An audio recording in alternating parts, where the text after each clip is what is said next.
Patriots, please welcome Walkaway campaign founder, Brandon Struck.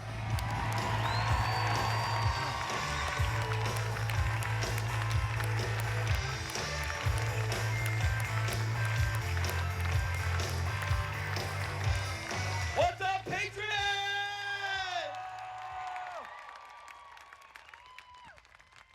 I see your true colors shining through. And that's why I love you. Wow, you guys have made me so proud today. I cannot tell you how proud I am for the silent majority showing up today to be unsilent. This is so important. This is so historic and so important that we're doing this right now. I want to tell you something.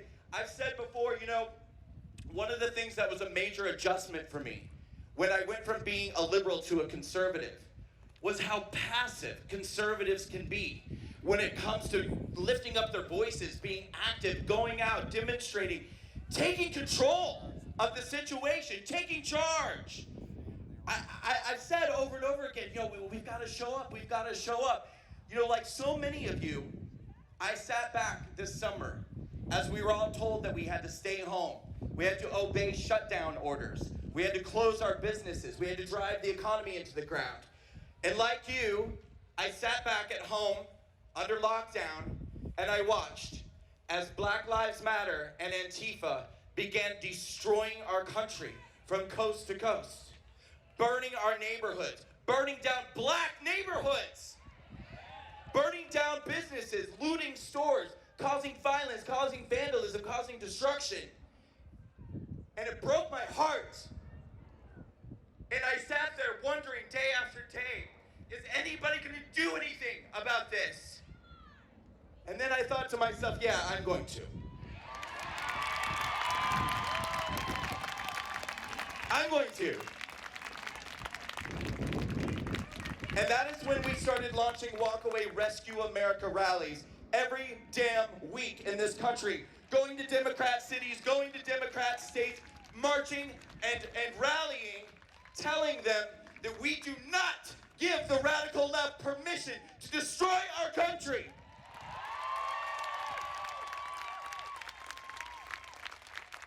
I love you too. I watched as your courage grew and grew. I watched as the numbers grew and grew. And don't get it twisted, our first one was in Baltimore and it was, love you.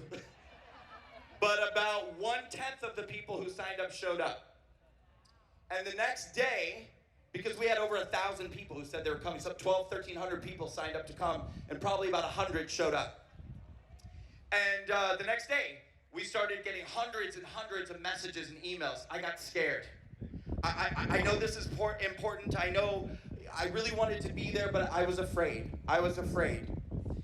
And it's that fear that grips and controls conservatives that has allowed the radical left to become the radical left. They have allowed themselves, we have allowed ourselves to become so afraid that we have given them complete control to go out and destroy this country. People then, they say to me, well, conservatives, we don't really march. We don't really, is that true today? Is that true today? They say to me, we don't really march, we don't really rally, we vote, we vote. Ladies and gentlemen, I'm here to tell you, and listen to me as I say it loud and clear. Voting is no longer good enough. It's no longer enough. We have to show up for America 365 days a year. Every day. Wear your activism, wear your patriotism every day. And they say to me, well, but what difference is a march going to make? What difference is a rally going to make? Why would I march? Why would I rally? Let me tell you what a difference a march and a rally makes. Just over 3 months ago, if any person on the face of the planet, at least in this country, told you, I'm going to run for office, and my platform is, I want to defund the police, we all would have started laughing and said, you're insane. Nobody's going to vote for you. And now, 3 months later, we have politicians campaigning on a platform of defunding the police.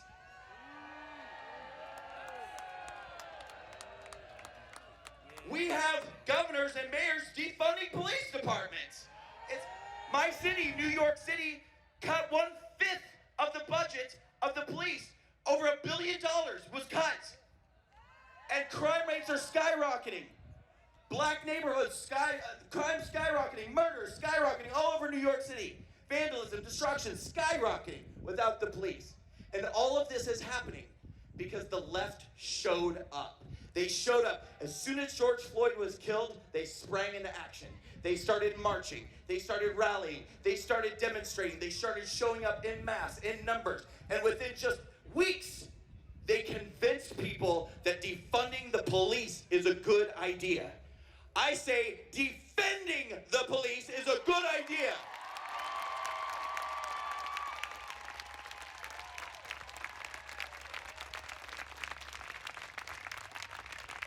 I sat at home all summer and my heart was broken.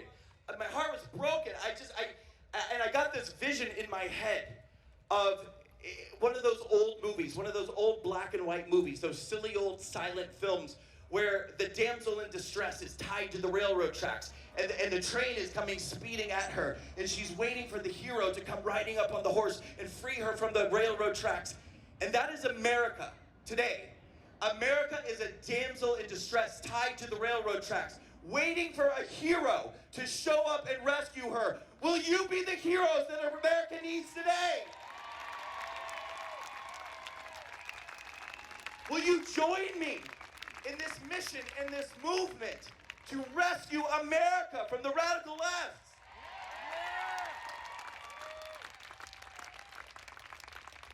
I am glad that I have inspired many of you. It's a wonderful privilege to talk to many of you. You say you've inspired me. If I've truly inspired you, just like Scott Pressler said, don't let it end here today. Don't let it end tomorrow. Don't ever let it end. But remember, we have 1 month until the greatest crossroads in the history of this country. 1 month. And it is do or die time. But it's not too late. It is not too late. We can still register new voters. We can convince people they need to get out and vote. We can tell people how important it is to change your mind and vote. We can have uncomfortable conversations with black people, Hispanic people, LGBT people, women, anybody who's deranged by the radical left. Go up to them and say, listen to me.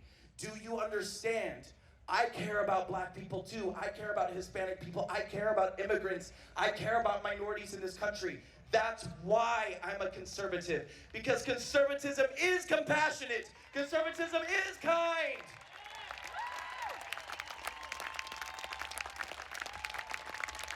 And above all things, conservatism makes sense. The alternative does not. Don't tell me America was never great. Don't say it to me. Look at this stage. Jesse Owens, a black man winning the gold medal in the 1920s. Our freedom of speech, our freedom of right to debate, our freedom to discuss ideas led to women being able to vote when they couldn't vote.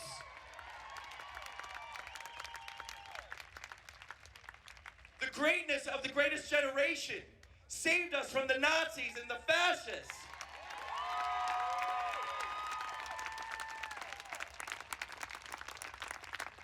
And before feminists decided that a man being within 6, they were the ones who invented social distancing, the feminists.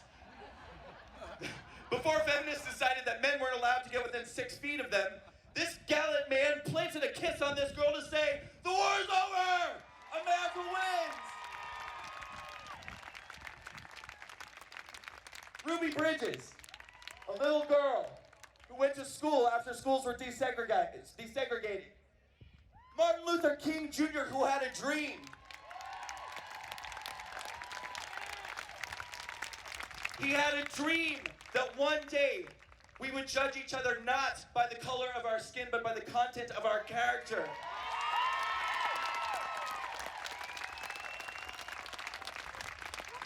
To the radical left, are you listening?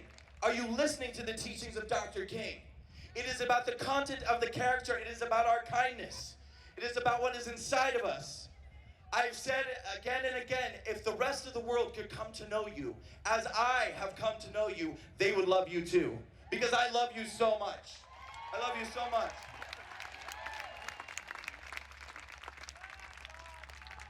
American greatness took us to the moon. American greatness allowed us to persevere after 9/11. And it is that greatness in America that is going to allow us to overcome this economic shutdown. We will overcome this. We will overcome a pandemic. And our president is going to be there with us every step of the way.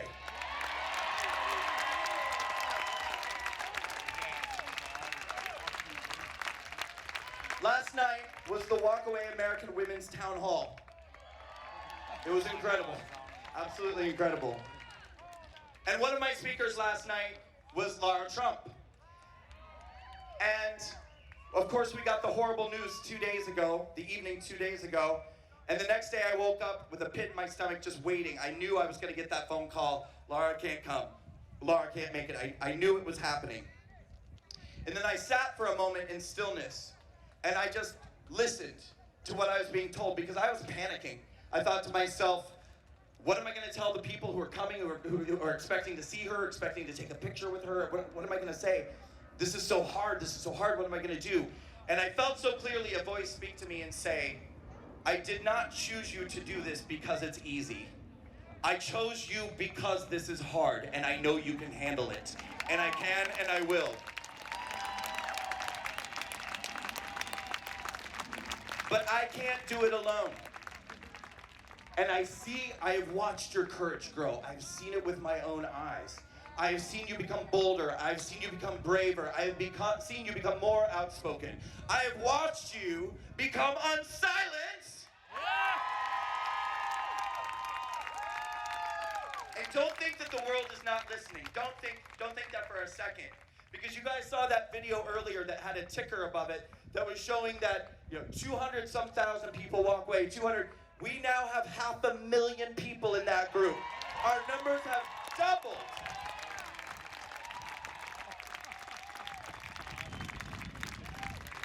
So, in that regard, I say thank you, Black Lives Matter, and thank you, Antifa, because you doubled the numbers in my group of people who walked away. And let me tell you something very exciting. We don't just, Walkaway Campaign is not just a Facebook group that people join. They tell their stories. They make video testimonials. They make written testimonials. They tell their story about why they're walking away. And after Black Lives Matter and Antifa started destroying this country, the testimonials started rolling in from people in their 20s, early 20s, their 30s. We are grabbing America's youth. They are not lost. They're not lost.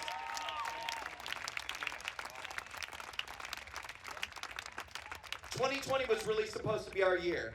And this was true for all of us. I mean, we all had plans. We were all devastated in one way or another by the things that happened this year. 2020 was supposed to be the year that Walkaway began building college chapters from coast to coast. I did a college campus tour last year. Everybody said to me, can we open a chapter in our own school? I'm afraid to speak out. I'm afraid I don't have a voice. I'm not allowed to just be myself in my own school.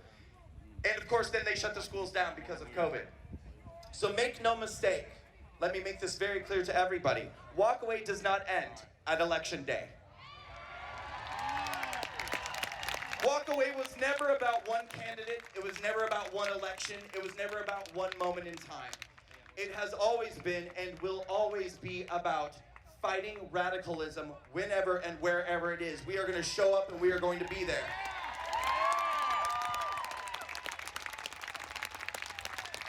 You're welcome. I hope to God that life gets back to normal as soon as possible. And next year, I hope to God, will be the year we begin building out our college campus chapters. That we once again begin doing town halls for minority communities and all different types of people in this world, including straight white men. We love you. I love you, buddy.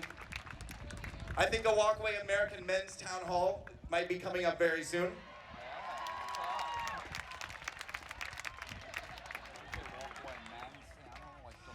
I love you all so much. But listen, who's calling me? That's gonna have to wait. I love you all so much. I love you for showing up today. I love you for being brave. I love you for being courageous. Let's continue to fight and fight and fight and fight.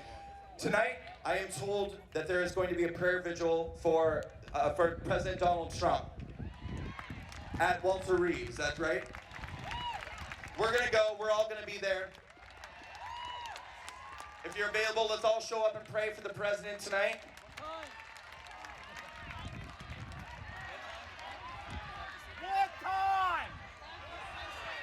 6:30. 6:30, Walter Reed. All right. But listen, guys, never forget, everything that's happening in the world right now is happening for a reason. It's beyond coincidence, and it's absolutely by design. It is not a coincidence that Donald Trump is our president.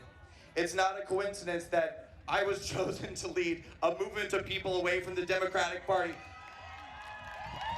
A gay hairstylist was chosen to lead a movement of people away from the Democratic Party. The point I'm trying to make here is God has chosen radicals and unusual characters right now to do very unusual work, saving this country, being the heroes that America needs right now. He will not forsake us in this moment when we know we're afraid because of what our president is going through.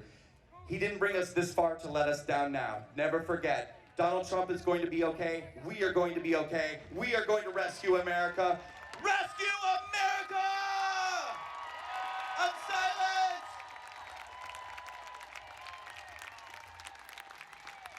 Now do me one last honor here. I want to see you hold those walkaway signs way up high, and I want to hear you chant, walk away, walk away, walk away.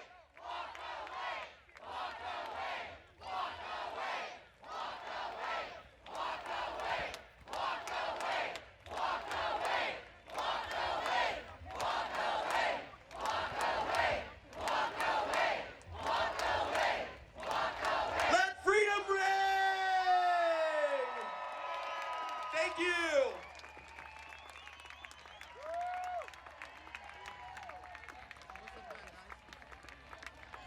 Please welcome outrageous author and political commentator, Katie Hopkins.